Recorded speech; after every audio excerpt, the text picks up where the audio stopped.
அகத்தின் அழகு முகத்தில் தெரியும். இளைஞன் ஒருவன் எந்நேரமும் எப்போதும் நடந்தவற்றைப் பற்றி சிந்தித்து எந்நேரமும் அது பற்றிய கவலைகளிலே ஆழ்ந்திருந்தான். எப்போது என்ன நடக்குமோ என்ற பயத்திலேயே எப்போதும் சோகத்தில் இருந்தான். இவ்வாறு நடந்துவிட்டதே என்று அது பற்றி சிந்தித்து கொண்டு அடுத்து என்ன நடக்குமோ என்று அது பற்றிய பயத்திலேயே வாழ்ந்து வந்தான். ஏற்கனவே நடந்தவற்றை மாற்ற முடியாது என்று தெரியாமல் அது பற்றி சிந்தித்து கொண்டு கவலையில் ஆழ்ந்து ஒரு மரத்தின் கீழே அமர்வது அவனுடைய வேலையாக இருந்தது. மற்றும் எதிர்காலத்தில் என்ன நடக்குமோ என்று பயமும் அவனை தொற்றிக் கொண்டிருந்தது. இதுபோலவே நாட்களை கடந்து எந்த வேலையும் செய்யாமல் பயத்தில் வாழ்ந்து கொண்டு இருந்தான். ஒரு நாள் இவ்வாறு இவன் ஒரு மரத்தின் கீழே அமர்ந்திருக்கும்போது அவ்வழியாக வந்த துறவி இவனை கண்டு இவன் சோகத்தில் இருப்பதை புரிந்து கொண்டு இவனிடம் நெருங்கி வந்தார்.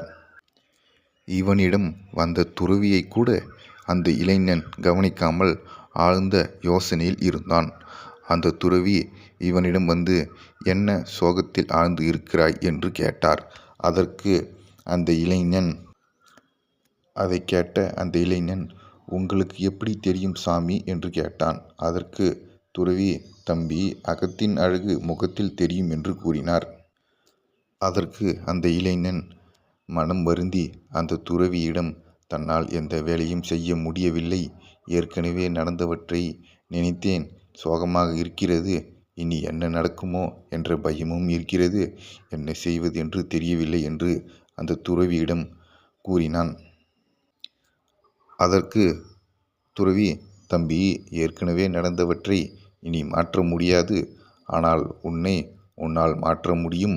ஏற்கனவே நடந்தவற்றை பற்றி சிந்தித்து கொண்டிருக்காமல் உன்னை நீ மாற்றிக்கொள்" என்று கூறினார்.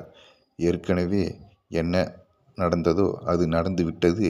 இனி அது பற்றி சிந்திப்பது பயனில்லை.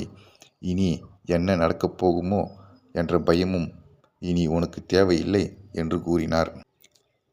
இனி என்ன நடக்கப் போகுமோ அதில் இருக்கும் நல்ல விஷயத்தை பற்றி மட்டுமே நீ நினைக்க வேண்டும். எது நடந்தாலும் அதில் ஒரு நல்லது இருக்கும். அதை பற்றி மட்டும் சிந்தித்து உனது வாழ்க்கையை மகிழ்ச்சியாக வாழ கற்றுக்கொள்ளுப்பா என்று அறிவுரை கூறினார். எது நடந்தாலும் நிச்சயம் அதில் ஒரு துளி அளவேனும் நல்லது இருக்கும். அது பற்றி சிந்தித்து மகிழ்ச்சி கொள் என்று அது பற்றிய கதை ஒன்றையும் அந்த இளைஞனுக்கு கூறினார். ஒரு குருகுலத்தில் ஒரு குருவும் அந்த குருவிற்கு கீழே சில சீடர்களும் இருந்தனர். ஒரு நாள் அந்த குரு அந்த சீடர்களை ஒவ்வொரு ஊருக்கு அனுப்பி அந்த ஊரில் உள்ள மக்களுக்கு உபதேசங்களை வழங்கி வருமாறு சொன்னார். ஆனால் ஒரு சீடனுக்கு மட்டும் எந்த ஊருக்கு செல்ல வேண்டும் என்று கூறவில்லை. அந்த சீடனும் சிறிது நேரம் காத்திருந்துவிட்டு குருவிடம் சென்று, "குருவே, எனக்கு மட்டும் எந்த ஊருக்கு செல்ல வேண்டும் என்று தாங்கள் கூறவில்லையே" என்று கூறினான்.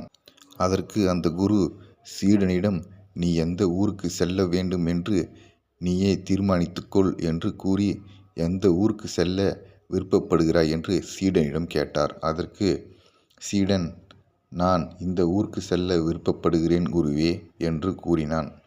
அதை கேட்ட குரு சற்று அதிர்ச்சி அடைந்தார். "என்ன, அந்த ஊருக்கா செல்லப் போகிறாய்?" "ஆம் குருவே, அந்த ஊருக்கு தான் செல்லப் போகிறேன்" என்று கூறினான் சீடன்.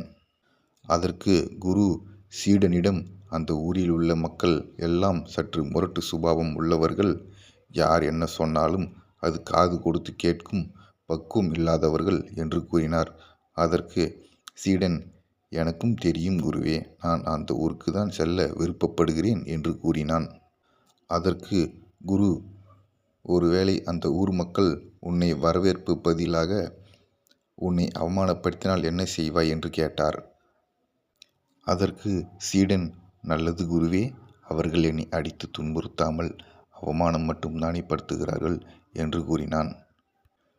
மீண்டும் குரு அந்த சீடனிடம், "அவர்கள் இப்போது உன்னை அடித்து துன்புறுத்துகிறார்கள், அப்போது என்ன செய்வாய்?" என்று கேட்டார். அதற்கும் அந்த சீடன், "நல்லது குருவே, அவர்கள் அடித்து துன்புறுத்த மட்டும்தானே செய்கிறார்கள், என்னை உயிரோடு தானே விட்டு விடுகிறார்கள்" என்று மீண்டும் பதிலளித்தான். மீண்டும் குரு சீடனிடம் அவர்கள், இந்த முறை உன்னை கொன்று விடுகிறார்கள், அதற்கு என்ன செய்வாய் என்று சீடனிடம் கேட்டார். அதற்கும் அந்த சீடன், நல்லது குருவே, என்னை இந்த உலக வாழ்க்கையிலிருந்து விடுதலை கொடுத்து என்னை இறைவனிடம் அனுப்பி வைக்கிறார்கள், அதைவிட பெரிய விடுதலை எனக்கு கிடைக்குமா என்று பதிலளித்தான் சீடன். அதற்கு குரு, நல்லது, நீ நன்றாக தேறி இருக்கிறாய், நீ எந்த ஊருக்கு வேண்டுமானாலும் உபதேசம் அளிக்க செல்லலாம் என்று கூறினார்.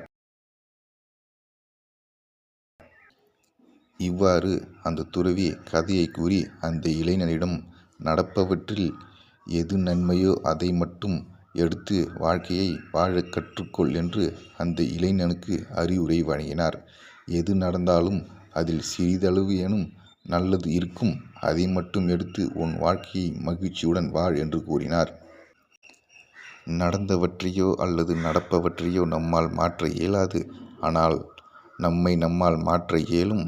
எப்போதோ நடந்த ஒரு கெடுதலை நினைத்து நாம் சிந்தித்து கொண்டே இருந்தால் நமக்கு மகிழ்ச்சி கிடைக்காது. எது நடந்தாலும் அதில் ஏதேனும் இருக்கும் ஒரு சிறு நல்லதை பற்றி சிந்தித்தால் நம்மால் மேன்மேலும் உயர்ந்து நல்வாழ்க்கை வாழ முடியும் என்று கூறி விடைபெற்றார். இந்த கதையின் மூலம் எது நடந்தாலும் அதில் உள்ள நல்லதை மட்டும் பற்றி சிந்தித்து மகிழ்ச்சியாக வாழ கற்றுக்கொள்ள வேண்டும் என்று துறவி நமக்கு கற்றுக் கொடுத்துள்ளார். நன்றி, நன்றி, நன்றி.